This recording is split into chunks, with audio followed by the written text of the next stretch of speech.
In this video, I'll be going over the 3 main ways you can progress in calisthenics, and some things you can do to increase your strength and build more muscle, including negatives, time under tension, and going rep after rep until absolute finish. That wasn't funny. Doing reps to absolute failure. This video is for those of you getting into bodyweight training or are stuck and want to learn how to progress. There are many ways you can progress in calisthenics depending on what your current level is or what type of calisthenics you're interested in. But this is the progression style that every single discipline in calisthenics uses to increase strength and build more muscle. I'm gonna guess that the majority of you can do a simple push-up, and some of you can even do up to 30 push-ups, which might seem like nothing to you, but only about 15% of the population can do more than 30 push-ups. That's pathetic, but we're gonna change that.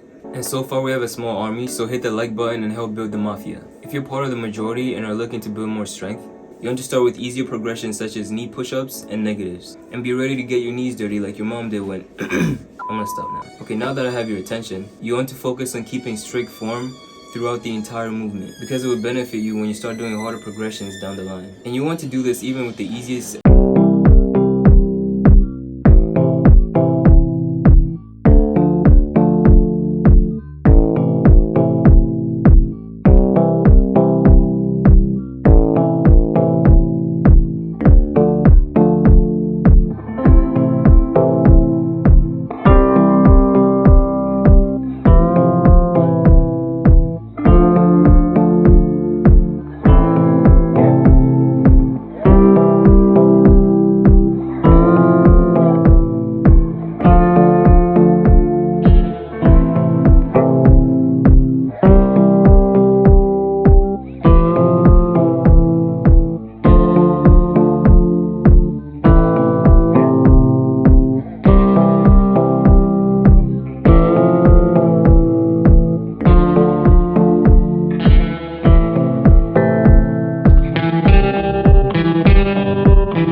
calisthenics skill.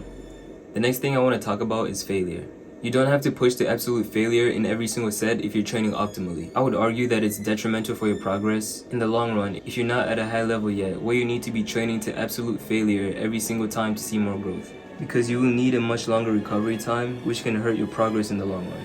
If you pick exercises that challenge you enough to where you can do 15 to 18 reps, you can do 3 sets of 12 to 15 reps, and you should only aim to reach failure on the last set. The point is to train close to failure, which is something that a lot of people find hard to understand. Training to failure means that you have exhausted all your energy during the exercise, and that you cannot possibly do any more reps. Training close to failure means you could do 2 or 3 reps if you kept pushing. This is something I learned from my good buddy Jeff Nippert. Only the last 5 reps from failure are effective reps, meaning if you leave 6 or more reps in reserve, you did not do an effective set, and you might as well just stick to cardio, because that's also effective at preserving muscle, if you're not depleting all your calories, that is. That's the general idea. As long as you're training close to failure, you will still build muscle. If you're a beginner, you might not even be able to finish 3 sets if you're training to failure in every single set. Instead, aim to do that only for your last set. If you want to build strength, pick exercises where you can't do more than 8 reps. This is the only time where working to failure will give you substantial benefits, or if you can only work out 2 or 3 times a week. Another great way to progress in both strength and muscle gain is by using time under tension. Time under tension is the way your muscles grow, no matter what training style you use. That's why I train with specific rep ranges for different movements to increase both muscle and strength. This is why you see gymnasts that are incredibly muscular, even though they focus mainly on static skills like planche and other crazy skills you see them doing on rings.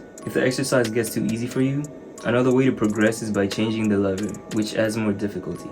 The last way you can progress is by adding more weight. It is very easy to progressively overload by adding weight, and you can do this with virtually any calisthenic exercise to increase the load.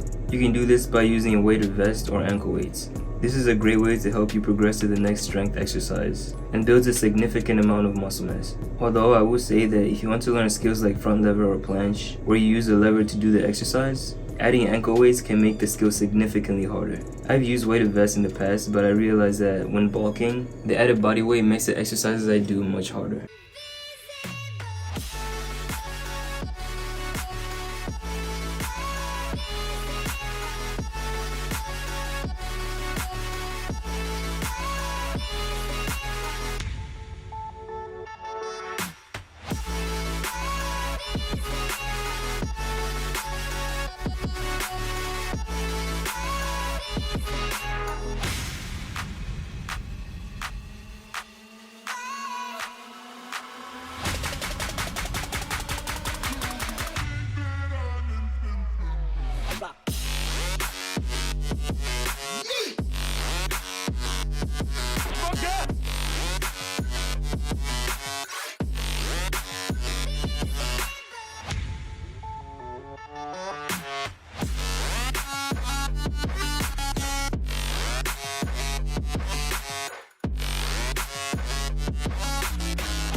That's it for this video, guys. I'm gonna be doing a beginner style workout routine in the next video.